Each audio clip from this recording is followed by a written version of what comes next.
শাড়িটা যে কেমনে ফোরায় দিছে আমারে।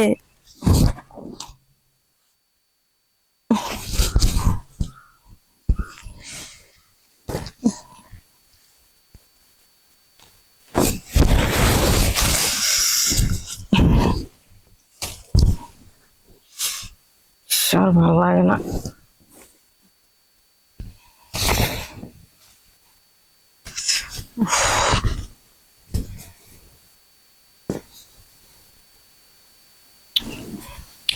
এমনিতেই শাড়ি পরতে পারি না, কইলাম যে একটু শাড়িটা সুন্দর করে পরায় দাও। কি যে একটা কেমনে পরবো।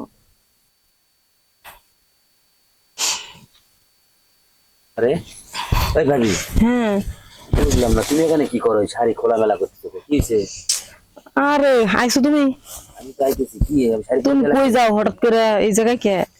দেখলাম তুমি শাড়ি খোলামেলা করতেছো, তো তাই আরে শাড়ি পরাই দিছে না, শাড়ি মানে ভালো হয় নাই পরানি, তাই সেই জন্য খুইলা চেষ্টা করতেছি পরার জন্য। তুমি একটু পরাই আমি দিবা? আমি কি শাড়ি পরাই দেবো? হ্যাঁ আয়ো। তাই হ্যাঁ একটু শোনো, আমি শাড়ি পরাই দিলে কিন্তু একটা শর্ত আছে। কি শর্ত? ওই যে পরার আগে কিন্তু একটা কাজ করতে হবে, ওটা যদি করে দাও তাহলে কিন্তু আমি শাড়ি পরাই দেবো।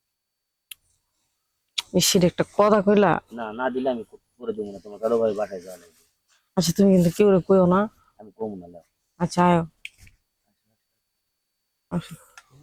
ভাবি, এতদিন থেকে তোমাকে খুঁজছিলাম আমি। হ্যাঁ আসো না। তুমি না হুম, আমার একদম কাছের হয়ে গেলা, বুঝছো? হুম, দেখছো কেমন লাগে? অনেক ভালো লাগছে। হম, এইভাবে তুমি আমাকে সব সময় যদি খুশি করে দাও না, হুম, তাহলে কিন্তু বুঝবা ভালোবাসা কারে কয়।